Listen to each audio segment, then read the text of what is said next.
సమూయేలు రెండవ గ్రంథాన్ని మనం నేర్చుకుంటూ ఉన్నాం. సమూయేలు రెండవ గ్రంథంలో దావీదు యొక్క పాపము, దానికి వచ్చిన ఫలితము, పాపం యొక్క ఫలితం, అవమానం ఎదుర్కొన్నాడు దావీదు మనం చూసాం. అయితే దావీదు బత్షెబతో పాపం చేసిన తర్వాత తన మరణ దినం వరకు మరలా ఏ పాపం చేయలేదు. మరణ దినం వరకు శరీర సంబంధమైన పాపము ప్రత్యేకించి ఇలాంటి పాపము ఎన్నడే చేయలేదు దావీదు.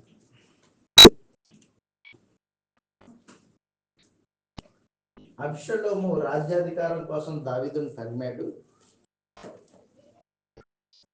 దావీదుతో పాటు దావీదు సైన్యాధిపతి ఉన్నాడు, యోవాబు. కరెక్ట్.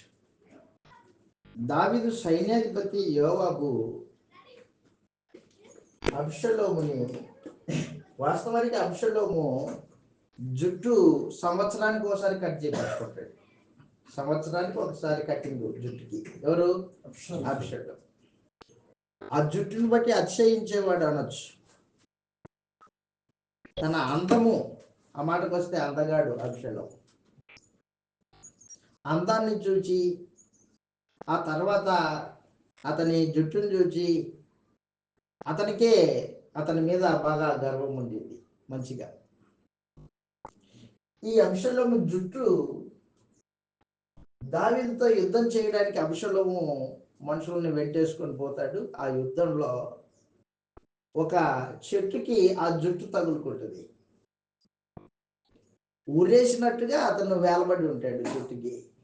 యోవాబు అబ్షలోము యొక్క తల తెగ్గొడతాడు అదనమాట. చాలా తుత్తునీలుగా చేస్తాడు యోవాబు అబ్షలోము యొక్క తల. దావీదు ముందే చెప్పింటాడు, అబ్షలోముని చంపొద్దండి అని చెప్పింటాడు సైన్యానికి. కానీ యోవాబు మాత్రం ఊరుకుంటాడా? యోవాబు అబ్షలోము మీద పగ. అబ్షలోము మీద యోవాబుకి పగ ఉంది. ఏంటి పగ అంటే, అబ్షలోము 2 సంవత్సరాలు పారిపోయాడు అమ్నోన్ని చంపిన తర్వాత. అమ్నోన్ని చంపి అబ్షలోము పారిపోయాడు దావీదు దగ్గర నుంచి. ఆ పరిస్థితుల్లో అబ్షలోము పలుమార్లు యోవాబు దగ్గరికి ఉత్తరం రాసి పంపించేవాడు, నేను రాజనగర్కి వస్తాను, నాన్నతో మాట్లాడు అని. ఆ విషయంలో కొంచెము నిర్లక్ష్యం చేశాడు యోవాబు. నిర్లక్ష్యం చేసేసరికి ఈ అబ్షలోము ఏం చేశాడంటే, యోవాబు యొక్క పంట పొలాలని, పండినవి ఆ పంట పొలాలని ఏం చేశాడంటే నిప్పంటించేసాడు అబ్షలోము. అది పగ ఉంది యోవాబుకి లోపల. ఆ పగ లోపల పెట్టుకుని ఏం చేశాడంటే, అబ్షలోము చెట్టును వేలాడుతూ ఉంటే ఒక దాసుడు చూసి, అయ్యా అబ్షలోము వేలాడుతున్నాడండి చెట్టుకి అన్నాడు. చంపకపోయావా వాణ్ణి అన్నాడు యోవాబు. రాజు చెప్పాడు కదా, రాజకుమార్ని చంపొద్దు అన్నాడు కదా, రాజు మాట పక్కన పెట్టు, నా మాట పోయి చంపు అన్నాడు. నేను చంపనయ్యా అన్నాడు. యోవాబు తానే వెళ్ళి గుర్రం మీద వెళ్ళి ఆ అబ్షలోముని తుత్తునీలు చేస్తాడు అన్నమాట. అప్పుడు యుద్ధంలో అబ్షలోము చచ్చిపోయినాడని తెలిసి దావీదు ఏడుస్తూ ఉంటాడు, అబ్షలోమా అబ్షలోమా. కాబట్టి ఎందుకు వచ్చింది దావీదానికి ఈ ఏడుపు? నీ ఇంటి వారు పాడైపోవడం, నీ ఇంట్లోనే అవమానం జరగడం, నీ భార్యలు నీ చేరువానికి దేవుడు ఇవ్వడం, కారణం ఏంటి? ఆ పరిస్థితి ఇది అన్నమాట, ఘోరమైన పాపం. దానివలన పాఠాలు నేర్చుకున్నాడు దావీదు. దానివలన పాఠాలు నేర్చుకొని ఇక మీద తన బ్రతికిన దినములంతా పాపం చేయకోకుండా బతికేడు దావీదు. అయిపోయింది. ఇప్పుడు మరలా యథావిధిగా దావీదు రాజు అయ్యాడు.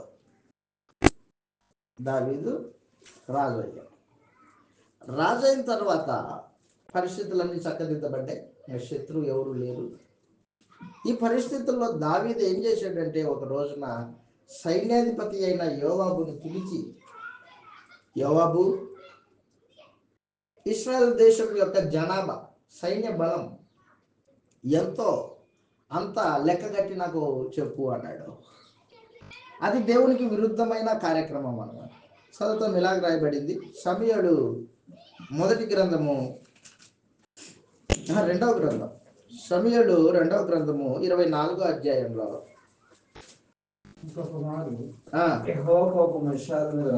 ఇంకొక మారు యెహోవా కోపము ఇశ్రాయేలీయుల మీద రగులు కొనగా దావీదును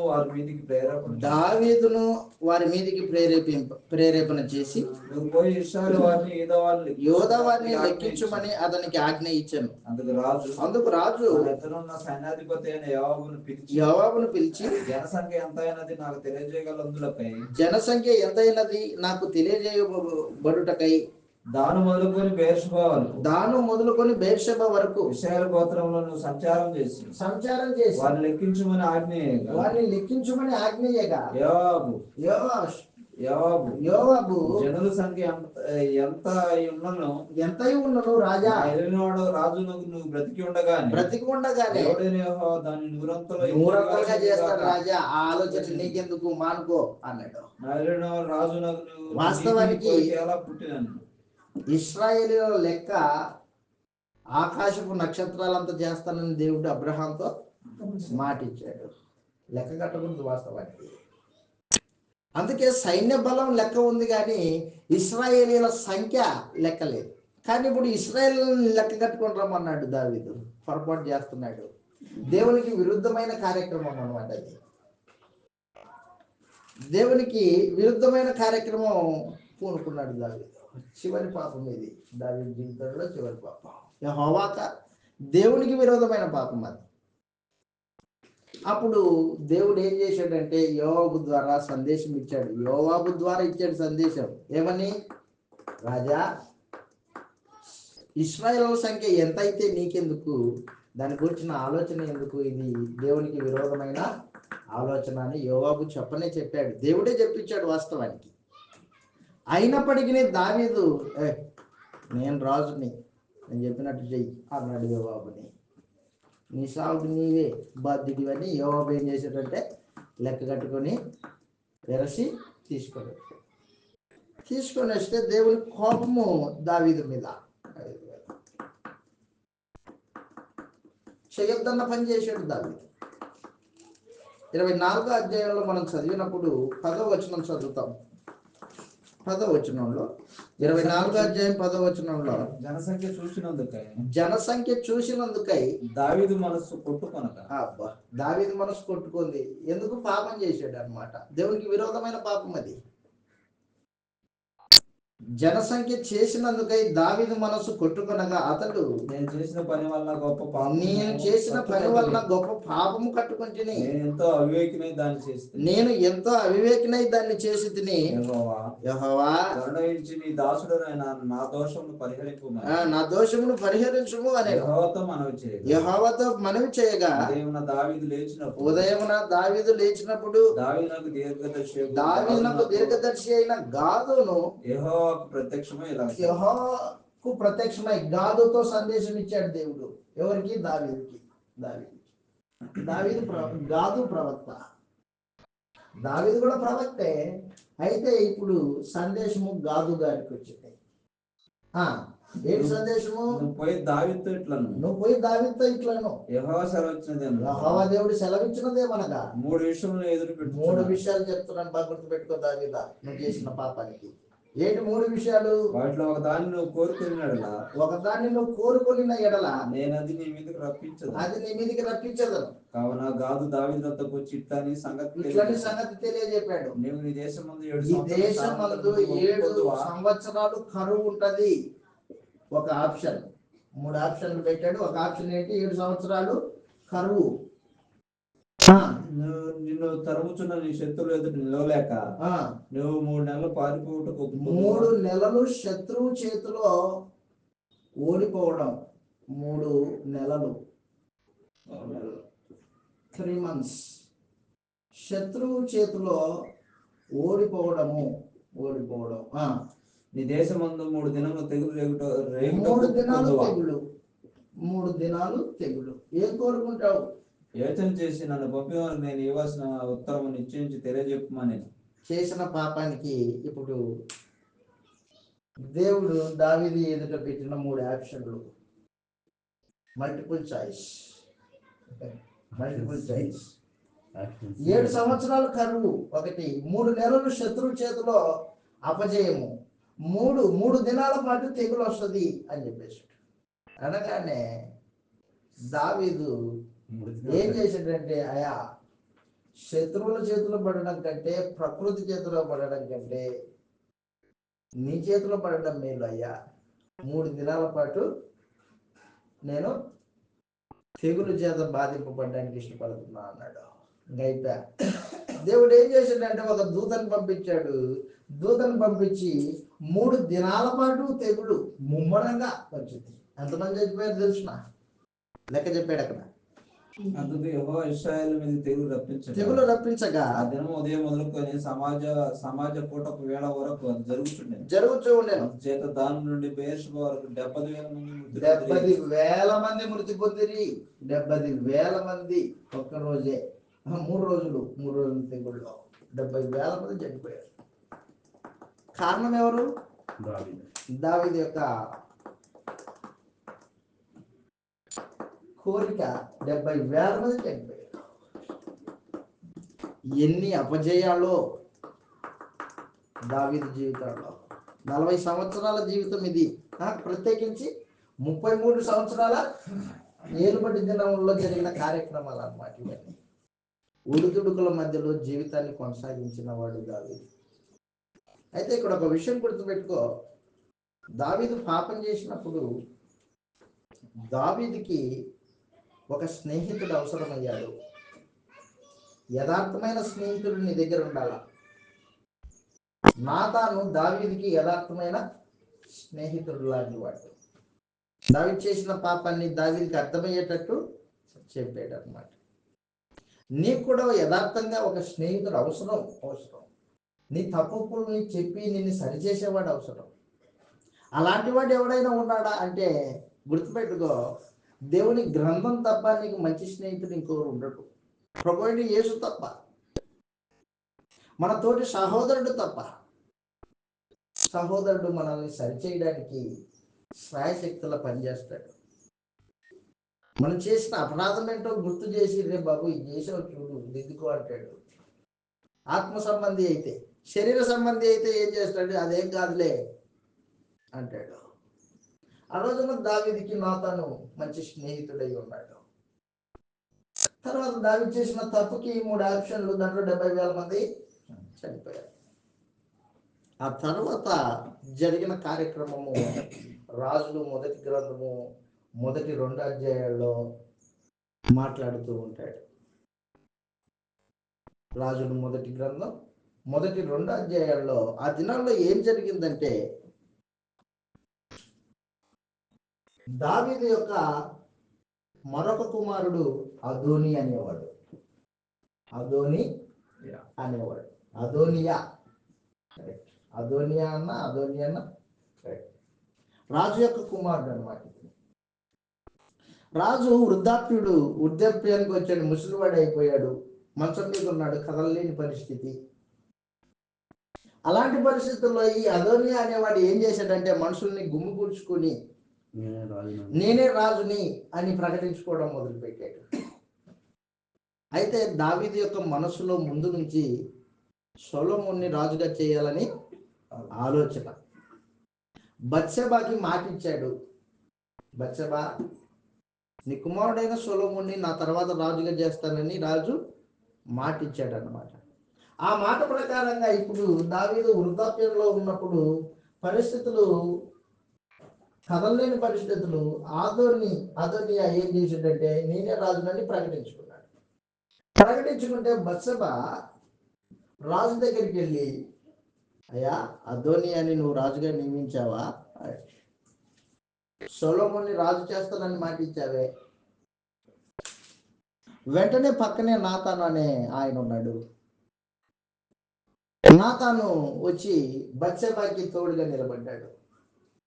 అవును రాజా, సొలొమోన్ని రాజు చేస్తానన్నావే, అదోనియాను నువ్వు రాజుగా నియమించావా? అక్కడికి వెళ్ళి తానే రాజునని కేకలు వేయిస్తున్నాడు మనుషుల చేత అని చెప్పేసరికి వృద్ధాప్యంలో ఆ పరిస్థితుల్లో ఏం చేయలేక దావీదు ఏం చేసేదంటే, ఇక సొలొమోన్ని తీసుకొని పట్టాభిషేకం చేశాడు. పట్టాభిషేకం చేసి సింహాసనం మీద కూర్చుండబెట్టాడు సొలొమోన్ని రాజు. సొలొమోన్ని రాజుగా చేశాడు దావీదు. బతికుండంగానే, చివరి దినాలు అవి, బతికుండంగానే సొలొమోన్ రాజు.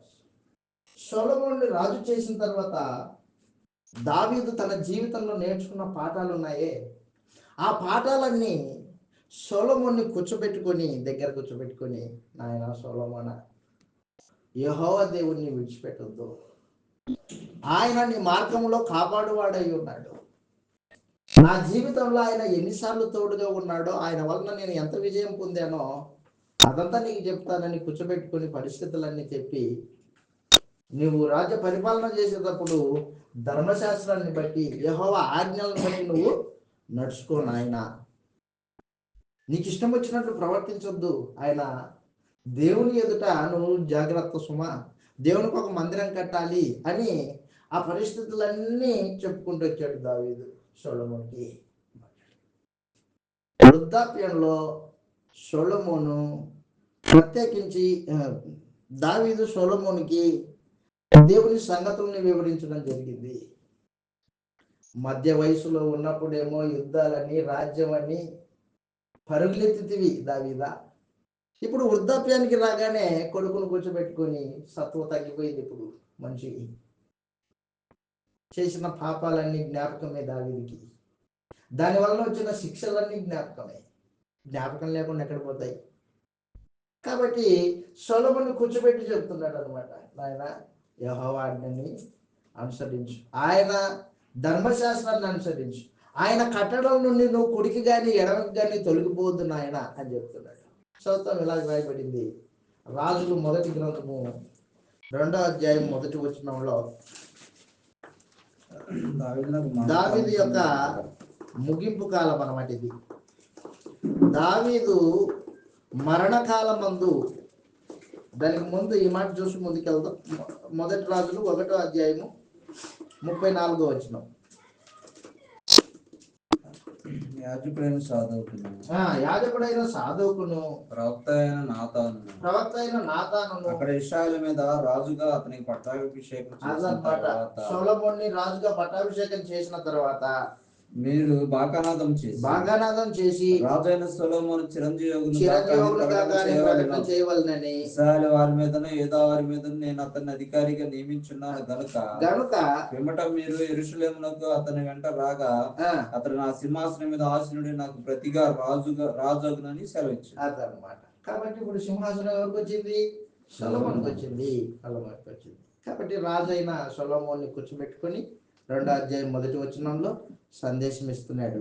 చదువుతాం, ఇలాగ రాయబడింది 2వ అధ్యాయం 1వ వచనంలో, దావీదుకు మరణకాలం సమీపింపగా అతడు తన కుమారుడైన సొలొమోనుకు ఇలాగూ ఆజ్ఞాపించు, లోకులందరూ పోవాల్సిన మార్గం నేను పోవచ్చున్నాను కాబట్టి నీవు ధైర్యం తెచ్చుకుని నిబ్బరము కలిగి దేవుడైన యెహోవా అప్పగించిన దాన్ని కాపాడి, అదిగో నీ దేవుడైన యెహోవా అప్పగించిన రాజ్యాన్ని కాపాడి ఆయన మార్గములను అనుసరించిన ఎడల నీవు ఏ పని పూనుకుని ఎక్కడ తిరిగినను అన్నిటిలోనూ వివేకముగా నడుచుకుందువు. మోషే ధర్మశాస్త్రంలో రాయబడి ఉన్న దేవుని కట్టడలను, ఆయన నియమించిన ధర్మం అంతటిని, ఆయన న్యాయ విధులను శాసనము గైకొనుము. అప్పుడు నీ పిల్లలు తమ ప్రవర్తన విషయంలో జాగ్రత్తగా నుండి నా ఎదుట తమ పూర్ణ హృదయంతోనూ పూర్ణ మనసుతోనూ సత్యమును అనుసరించి నడుచుకుని ఎడల ఇశ్రాయేలు రాజ్య సింహాసనం మీద ఆసీనుడగు ఒకడు నీకు ఉండక మానడని యెహోవా నన్ను గూర్చి ప్రమాణం చేసిన మాటను స్థిరపరచు. అదనమాట. దేవుడు మాట తప్పని వాడు,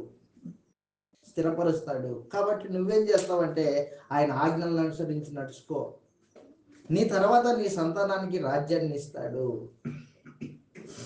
ఐక్యరాజ్య కాలం ఎన్ని సంవత్సరాలు? 120 సంవత్సరాలు అన్నమాట. దావీదు యొక్క 40 సంవత్సరాల రాజ్య పరిపాలన జీవితము ఇప్పుడు ముగింపుకు వచ్చేసింది. తాను బతికొండంగానే సింహాసనం మీద సొలొమోను కూర్చోబెట్టి రాజుతో, అంటే సొలొమోనుతో దావీదు చెబుతూ ఉన్నాడు. వాస్తవానికి ముందు నుంచే తల్లిదండ్రులు బిడ్డలకి దైవ సందేశాన్ని పిల్లలకి నేర్పించాలి. ఇప్పుడు వచ్చింది తెలివి దావీదుకి. మధుర గాయకుడు, వదిలిగాడు.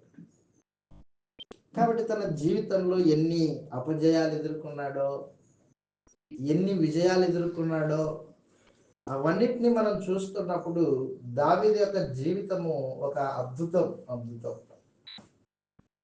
తన పాపాలు ఎన్ని ఉన్నప్పటికీ వాటినన్నిటిలో మారు మనసు పొంది దేవునికి నచ్చినట్టు దేవుని సంకల్పాన్ని బట్టి ఆయన రాజ్య పరిపాలన చేశాడు దావీదు. నా ఇష్టానుసారుడైన మనుషుడు అనే బిరుదు పొందినవాడు దావీదు. అదనమాట. కాబట్టి దినవృత్తాంతాలు మొదటి గ్రంథం మొత్తము దావీదు యొక్క చరిత్ర అన్నమాట. అది మత సంబంధమైన కోణంలో రాయబడింది. దేవుని మందసాన్ని తరలించడం, యెరూషలేమును మత సంబంధమైన కేంద్రముగా చేయడం, అక్కడ లేవీయుల్ని యాజకులుగా, పాటలు పాడేవారిగా, బూరలు ఊదేవాడిగా నియమించడము, ఇదంతా అక్కడే జరిగింది. అయితే ఇక్కడ ఒక విషయం మనం గుర్తుపెట్టుకోవాలి. ఈ సందర్భంలో దినవృత్తాంతాలు మొదటి గ్రంథం చదువుతూ ఉన్నప్పుడు అక్కడ దేవుని మందిరంలో జరగవలసిన కార్యక్రమాల గురించి మక్కువ కలిగి ఉన్నాడు, ఇష్టం కలిగి ఉన్నాడు దావీదు. చదువుతాం ఒకసారి దినవృత్తాంతాలు మొదటి గ్రంథం. దినవృత్తాంతాలు మొదటి గ్రంథంలో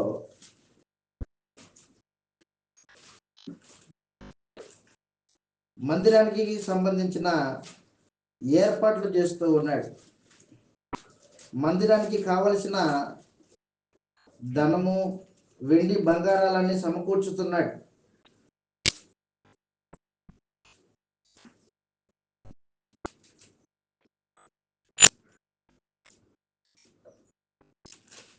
ఇరవై 23వ అధ్యాయం మొదటి వచనం నుండి. దావీదు 7 నుండి వృద్ధుడాయను గనుక, వృద్ధాప్యంలో తాను చేసిన కార్యక్రమం గురించి మాట్లాడుతున్నాం మనం ఇప్పుడు. దావీదు 7 నిండిన వృద్ధుడాయను గనుక అతను తన కుమారుడైన సొలొమోనును ఇశ్రాయేలు మీద రాజుగా నియమించెను. మరి అతడు ఇశ్రాయేలీయుల అధిపతులందరినీ, యాజకులను, లేవీయులను సమకూర్చెను. అదిగో యాజకులను, లేవీయులను సమకూర్చెను. అప్పుడు లేవీయులు 30 సంవత్సరం మొదలుకొని అంత పై వయసు గల వారు కవిలలో చేర్చబడి, వారి సంఖ్య 38,000 పురుషులు. వీరిలో 24,000 మంది యెహోవా మందిరం పని విచారించారు. ఎంతమంది? 24,000 మంది మందిరపు పని చేసేవాళ్ళు. దేవుని మందిరాన్ని గురించిన కార్యక్రమాలు 24,000 మంది. 6,000 మంది అధిపతులు గాను న్యాయాధిపతులు గాను ఉండేది. 6,000 మంది అధిపతులు, న్యాయాధిపతులు. 4,000 మంది ద్వారపాలకులుగా నియమింపబడేది. ద్వారపాలకులు 4,000 మంది. మరి 4,000 మంది స్తుతి చేయు నిమిత్తమై వాద్య విశేషములతో యెహోవాను స్తుతించువారుగా నియమింపబడేది అన్నమాట. ఎంతమంది పాటలు పాడేటోళ్ళు? 4,000 మంది. ఆర్కెస్ట్రా అన్నమాట. ప్రపంచంలో ఏ దేశానికి, ఏ దేవునికి లేని ఆర్కెస్ట్రా ఆ రోజు దావీదు తన దేవుడైన యెహోవాకి ఏర్పాటు చేశాడు. ఆ దినాల్లో ఏ దేవతకి 4,000 మంది స్తుతి పాడేవాడు లేరు. భౌతికమైన విగ్రహాలకి పరమంతుడ దేవుడు దేవునికి దావీదు ఏం చేశాడంటే 4,000 మంది స్తుతి పాడడానికి మనుషులను ఏర్పాటు చేసి పెట్టాడు. మందిరంలో సేవ లేవీలే ఉండాలి. ఈ స్తుతి పాడే వాళ్ళలో ప్రధానమైన వాడు ఆసాపు అనేవాడు. ఆ తర్వాత కోరాహు కుమారులు ఉన్నారు. మన కీర్తన గ్రంథం చదువుతూ ఉన్నప్పుడు ఆసాపు రాసిన కీర్తన అని చదువుతూ ఉంటాం. కోరాహు కుమారులు రచించిన దైవ ధ్యానము అని చదువుతూ ఉంటాం. ఇవన్నీ ఎక్కడి నుంచి వచ్చాయి? ఏ కాలానికి సంబంధించినట్టు? వీళ్ళు దావీదు కాలానికి సంబంధించిన వాళ్ళు అన్నమాట. కాబట్టి కీర్తన గ్రంథం చదివేటప్పుడు, దావీదు చరిత్ర చదివేటప్పుడు కీర్తన గ్రంథాన్ని కూడా మనం ఆటోమేటిక్గా చదవాలి. ఆ తర్వాత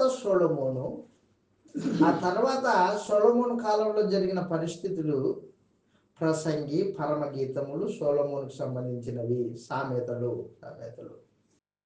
ఇలాగ గ్రంథం ఒక లైన్ ప్రకారంగా నేర్చుకుంటే అది గ్రంథం నేర్చుకున్నట్టు ఉంటుంది. దినవృత్తాంతాలు మొదటి గ్రంథం అయిపోయిన వెంటనే కీర్తనలు ఆటోమేటిక్గా. కానీ మనకి గ్రంథంలో ఏమున్నాయి? దినవృత్తాంతాలు మొదటి గ్రంథం అయిపోతేనే రెండో దినవృత్తాంతాలు ఉంటాయి. అలా చదివితే ఎప్పటికీ అర్థం కాదు నీకు. దినవృత్తాంతాలు రాజు చరిత్ర వృద్ధాప్యం, దావీదు యొక్క వృద్ధాప్యం చదువుతున్నప్పుడు కీర్తన పుస్తకాలు తెచ్చి చదవాలి. అక్కడ దినవృత్తాంతాలు మొదటి గ్రంథము, దినవృత్తాంతాలు మొదటి గ్రంథము 16వ అధ్యాయము 4వ వచనం చదువుతాం.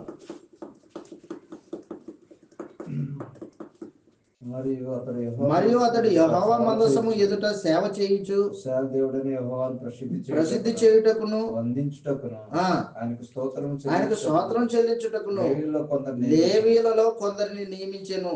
వారిలో ఆసాపు అధిపతి. అదనమాట, వారిలో ఆసాపు అధిపతి. జకర్యా అతని తర్వాతి వాడు. మెహీయేలు షెమిరామోతు, మెహీయేలు మత్తిత్యా, ఎలియాబు, బెనాయా, ఓబేదెదోము, యెహీయేలు అనువారు స్వరమండలము సితారాను వాయించుటకు నియమింపబడేది. ఆషాపు తాళంలోను వాయించువాడు. బెనయా, యహజీయేలు అనే యాజకులు ఎప్పుడు దేవుని నిబంధన మందసం ఎదుట బూరలు ఊదేవారు. ముందు యెహోవాను స్తుతి చేయ విచారణ ఏర్పరిచి దావీదు ఆషాపు చేతికి వాని బంధువుల చేతికి దాన్ని అప్పగించెను. ఆ స్తుతి విధమేమనగా అదనమాట. కాబట్టి ఆషాపు కీర్తనను స్తుతించేవాడు, కీర్తన రాసిన వాడు ఆషాపు దావీదుతో పాటు. కాబట్టి మనము ఇంతటితో దావీదు యొక్క చరిత్రను ముగించుకుంటాం. అయితే గుర్తుపెట్టుకో, దావీదు భక్తి జీవితము దేవుని సంకల్పాన్ని బట్టి జరిగించింది. కేవలం పాపమే కాదు, పాపం చేశాడు కరెక్టే, కానీ చేసిన ప్రతి పాపానికి పశ్చాత్తాపడ్డాడు, మారుమనసు పొందాడు. దేవుడు అంగీకరించాడు. అందుకే కొత్త నిబంధనలో దావీదు గురించి మాట్లాడుతున్నప్పుడు దావీదు దేవుని సంకల్పాన్ని బట్టి తన తరం వారికి సేవ చేసి నిద్రించును అని చెప్పబడింది. అయితే మనము ఈ దావీదు యొక్క చరిత్రలో మనం నేర్చుకోవాల్సిన సందేశం ఏంటంటే, దేవుడు దావీదు యొక్క సంతానంగా యేసు ప్రభుని భూమి మీదకి పంపబోతున్నాడు. నిబంధన చేశాడు, దావీదుతో ప్రమాణం చేశాడు. ఆ ప్రమాణం ప్రకారంగానే యేసు దావీదు సంతానంలో పుట్టాడు. ఆ ప్రమాణం ప్రకారంగానే యేసు దావీదు సింహాసనం మీద కూర్చుండబెట్టబడి దేవుని కుమారుడుగా నిరూపింపబడ్డాడు. ఇది కొత్త నిబంధన యొక్క సందేశం. ఒక వ్యక్తి మారు మనసు పొంది రక్షింపబడాలంటే యేసు దేవుని కుమారుడిని అంగీకరించి బాప్తిస్మం పొందాల. అప్పుడే మనుషులు రక్షింపబడతాడు.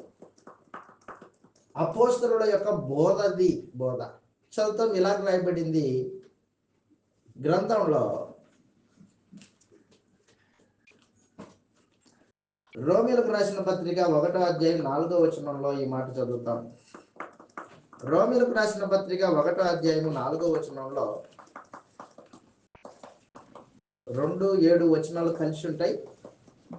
2వ వచనం నుండి చదువుతాం. రోమా పత్రిక 1వ అధ్యాయము, అదిగో బాగా గుర్తు పెట్టుకోండి, యేసుక్రీస్తు శరీరమును బట్టి దావీదు సంతానమును గాను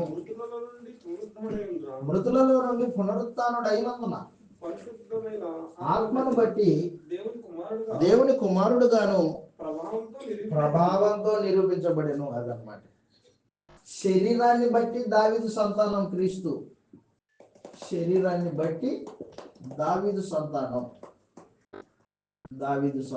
క్రీస్తు.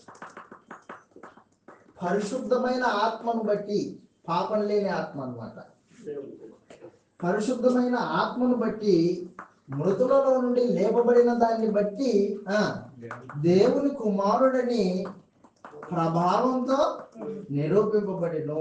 అదనమాట. దేన్ని బట్టి యేసు దేవుని కుమారుడు? లేఖనాలు తేలిక చెప్పాయి. దావీదుతో దేవుడు చేసిన ప్రమాణాన్ని బట్టి యేసుక్రీస్తు దేవుని కుమారుడై ఉన్నాడు. ఏడు బట్టి చేస్తాడు. ఇప్పుడు మనము మన మీద అధికారము యేసు ప్రభుకి అప్పగించాలి. నన్ను ఏలుబడి చేసేవాడు యేసు ప్రభు. నా ఆలోచనలకి రాజు యేసు ప్రభు, నా ఆచారాలకి రాజు యేసు ప్రభు, నా ప్రవర్తనకి అధికారి యేసు ప్రభు, నా ఆలోచనలకి అధికారి యేసు ప్రభు. అప్పుడు మనం యేసు ప్రభుని అంగీకరించినట్టు లెక్క. యేసు ప్రభు యేసు ప్రభు యేసు ప్రభు అనుకుంటే ఆయన మనకు ప్రభు అయిపోడు. ప్రభు అంటే అర్థం ఏంటి? పాలకుడు, యజమాని, నీ జీవితాన్ని పాలించేవాడు ఆయన అని నీవుగా యేసు ప్రభుకి సమర్పించుకోవాలి. సమర్పణ కలిగి ఉండాలి. నన్ను ఏలుబడి చేసేవాడు యేసు. నన్ను కొనుక్కున్నాడు, రక్తం ఇచ్చి తన సొత్తుగా చేసుకున్నాడు. నా ఆలోచనలు నా మీద పెత్తనం చేయడానికి లేదు ఇప్పుడు అని ఆత్మ సంబంధమైన యజమానిని గుర్తించి లోబడి సమర్పణ కలిగి బతికితే అది క్రైస్తవ జీవితం అవుతుంది. లేకపోతే నీ ఇష్టానుసారంగా నువ్వు బతుకుతావు, నీకు నచ్చినట్లు చేసుకుంటూ పోతుంటావు, భక్తి పేరిట మోసపోతావు. మోసపోతే వచ్చే నష్టము 1,00,000 రూపాయలు 10 లక్షలో కాదు, నిత్య జీవాన్ని కోల్పోతావు. చాలా ప్రమాదం. కాబట్టి దయచేసి గుర్తుపెట్టుకో, భక్తుల జీవితాల గురించి మనం నేర్చుకుంటున్నప్పుడు వారి జీవితంలో జరిగిన అపరాధాలు, వాటి విషయంలో దేవుడు ఎలాంటి శిక్ష విధించాడో మనం గుర్తించి పాపం చేయకోకుండా బతకాలి. ఆరంభం నుండి దేవుడు మానవుడి నుండి కోరుకుంటుంది ఒకటి, విధేయత. ఏ పరిస్థితుల్లోనైనా నా మాట నువ్వు నీకు ఇష్టం వచ్చినట్టు చేయొద్దు. నీకేం తోచకుంది, అప్పుడు నువ్వేం చేస్తావంటే గ్రంథం దగ్గర కూర్చో. ఈ పరిస్థితుల్లో నేనేం చేయాలి? గ్రంథం దగ్గర కూర్చుంటే అపోస్తలులు ఏం చేశారో చూడు. మొదటి శతాబ్దపు సంఘము ఆ పరిస్థితుల్లో ఏం చేసిందో చూడు. అప్పుడు నువ్వేం చేయాలో అర్థమవుతుంది. అప్పటికి నీకు అర్థం కాలేదా? అయితే నువ్వేం చేస్తావంటే నా స్థానంలో యేసు ప్రభు ఉంటే ఎలాగ స్పందించేవాడు ఆలోచన చేయి. అప్పుడు అలాగా నువ్వు ప్రవర్తించాలి. దుర్నీతి సంబంధంగా ప్రవర్తించడు కదా ఆయన, అన్యాయ సంబంధంగా ప్రవర్తించదు కదా. కాబట్టి నువ్వు నీతి సంబంధంగా, న్యాయ సంబంధంగా ప్రవర్తించాలి. కాబట్టి మనము ఈ గ్రంథాల ద్వారా నేర్చుకున్న విషయాలు ఏంటంటే, సౌలు దేవుని కృపకు దూరం అయిపోయాడు, సాహసించి పాపం చేశాడు, రాజ్యాధికారాన్ని పోగొట్టుకున్నాడు. మనం అలాగుండొద్దు. మూర్ఖ స్వభావాన్ని అగపరిచాడు, విగ్రహారాధన చేశాడు సౌలు. ఆ తర్వాత దావీదు దేవునికి ఇష్టానుసారుడైన మనుషుడు, 40 సంవత్సరాల పరిపాలన జీవితం. ఆ పరిపాలన జీవితంలో పడిపోయాడు, లేచాడు, తప్పు దిద్దుకున్నాడు, దేవుని సంతోషపరిచాడు, దేవుని మందిరాన్ని చక్కదిద్దాడు, మందిరంలో జరగవలసిన కార్యక్రమాలని లేఖనానుసారంగా దిద్దాడు అన్నమాట దావీదు. కాబట్టి ఈ రోజున మనము కొత్త నిబంధన సంబంధంగా జీవితాన్ని కొనసాగించాలా. ఎవరు చెప్పింది పక్కన పెట్టు, ఆయన చెప్పాడు ఏం చెప్పాడు అవన్నీ పక్కన పెట్టు. గ్రంథం ఏం చెప్పింది ఆలోచించి,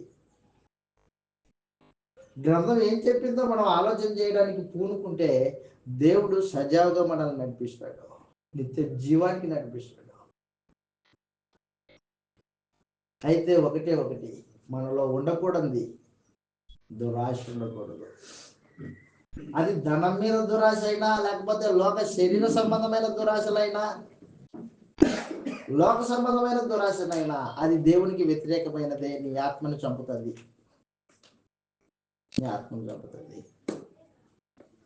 దురాశ తీసేసుకోవాలి. పాపాన్ని గెలవాలంటే మొట్టమొదటి సూత్రము దురాశను తుంచేయని నీ లోపల. యేసు ప్రభువుకు దురాశ లేదు.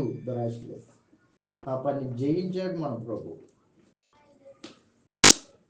కాబట్టి మనం ఇంతటితో ముగించుకుంటాం.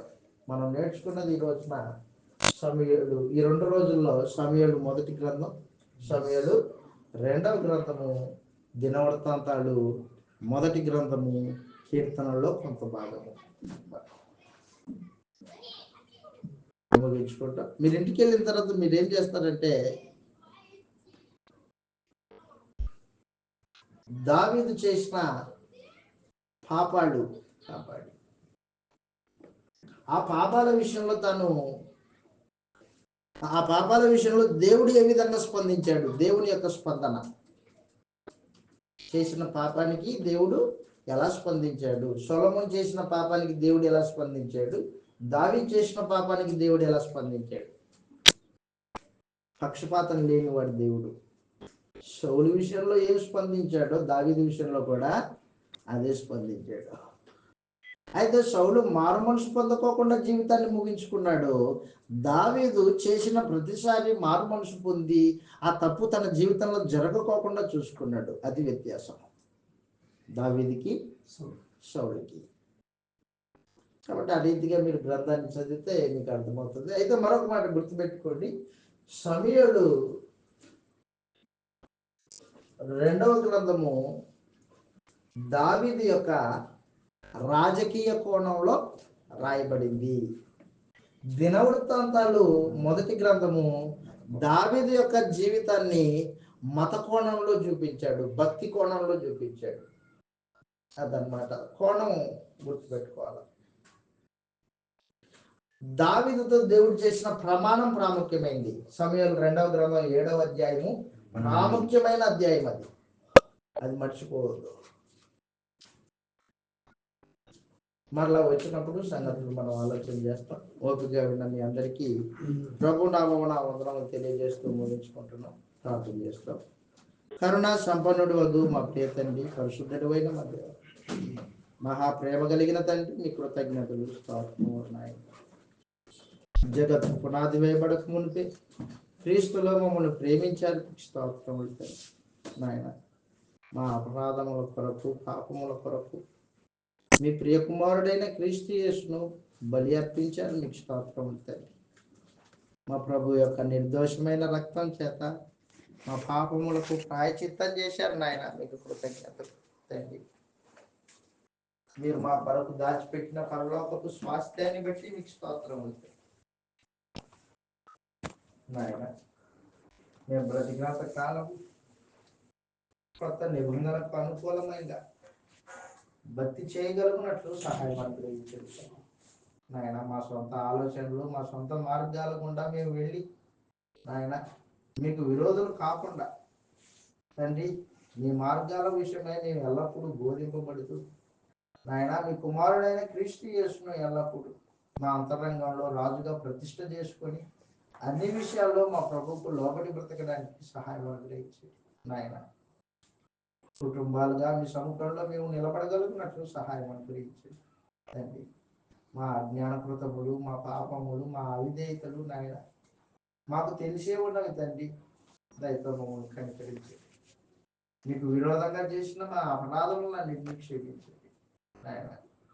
ఇక మీదటి నుంచి తండ్రి మీ వాక్యానికి సంపూర్ణమైన విధేయత కనపరిచి నిత్య జీవపు నిరీక్షణ కలిగి తండ్రి అపోస్తలుల యొక్క అమూల్యమైన విశ్వాసం కలిగి ఉన్న వాటితో సంతృప్తి చెందుతూ మిమ్మల్ని మహింపరచగలిగినట్లు సహాయం అనుగ్రహించండి.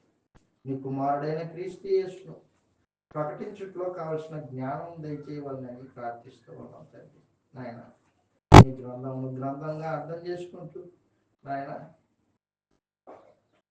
మీ మనస్సు నెరిగి మీ చిత్తము నెరిగి నడుచుకోవడానికి సహాయం అనుగ్రహించవాలని ప్రార్థిస్తూ నాయన. కృష్ణ ప్రభు రాజ్యసభ్యులుగా ఎందరైతే చేర్చబడ్డారో వారందరిని బట్టి మీకు స్తోత్రం ఉన్నాయి.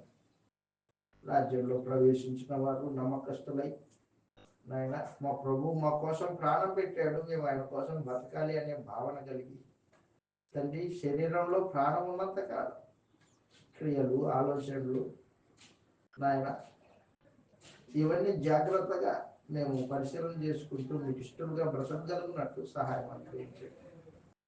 మమ్మల్ని తన దండులో చేర్చుకున్న మా ప్రభు యేసుకి విజయాన్ని చేకూర్చడానికి నాయన నమ్మకమైన సైనికులుగా ఉండడానికి సహాయం అనుగ్రహించండి నాయన. మా పరిస్థితులు ఏమైనప్పటికీ తండ్రి మీ వాక్యానికి సంపూర్ణత విధేయత కనపరిచి ఆయన మిమ్మల్ని మహింపరచగలిగినట్లు సహాయం అనుగ్రహించండి తండ్రి. ప్రభు రెండోసారి ప్రత్యక్షమైనప్పుడు బలా నమ్మకమైన దాసుడా అని మా ప్రభు మమ్మల్ని మెచ్చుకొని నా తండ్రి చేత ఆశీర్వదింపబడిన వాళ్ళ రండి, లోకం పుట్టింది మొదలుకొని మీ కొరకు సిద్ధపడి చేసిన పరలోక రాజ్యమును స్వతంత్రించుకోండి అని మా ప్రభువు చెప్పగా మేము విని నాయన మీతో పాటు నిత్యత్వం అనుభవించడానికి సిద్ధపడట్లో సహాయం అనుగ్రహించండి నాయన. మా శరీరమును సజీవ యాగముగా మీకు అర్పించడానికి సహాయం అనుగ్రహించండి. దాని కోరికలు, దాని ఇచ్చలు నాయన, దాని దురాశలను సంపూర్ణంగా విసర్జించి నాయన ఆత్మ సంబంధులుగా ఆత్మ నేర్పు మాటలతో మేము బుద్ధి నేర్చుకుంటూ నాయన మీ ఎదుట ధైర్యంగా నిలబడడానికి మీ కృప మాకు దయచేయవాలని ప్రార్థిస్తూ ఉన్నాం నాయన. మీ చిత్తం అనుగ్రహించి తండ్రి మీ వాక్యమును వినగలిగే కృప దయచేసినందుకు మీకు స్తోత్రాలు సమర్పిస్తున్నాం తండ్రి. ఈ కార్యక్రమాన్ని ఏర్పాటు చేసిన స్థానిక సంఘాలను బట్టి మీకు స్తోత్రాలు సమర్పిస్తున్నాం. వినడానికి ఓపికగా వచ్చి కూర్చొని మీ మాటలు విన్న సహోదరులైన వారిని, స్త్రీలైన వారిని తెగట్టు మాట్లాడడానికి యోగ్యత లేని నన్ను నాయన కృపను బట్టి బలపరిచారు. మీకు స్తోత్రం తండ్రి. మమ్మల్ని అందరినీ మీ చేతికి అప్పగించుకుంటూ ప్రాంతాల నుంచి వచ్చిన సహోదరులైన వారి ప్రయాణంలో తోడుగా ఉండవాలి నాయన. సమస్త ఘనత మహిమ ప్రభావం మీరు పొందుకోవాలి. ప్రార్థన మా ప్రభు యేసుక్రీస్తు వారి పరిశుద్ధమైన నామంలో సమర్పిస్తూ ఉన్నాం తండ్రి. ఆమేన్.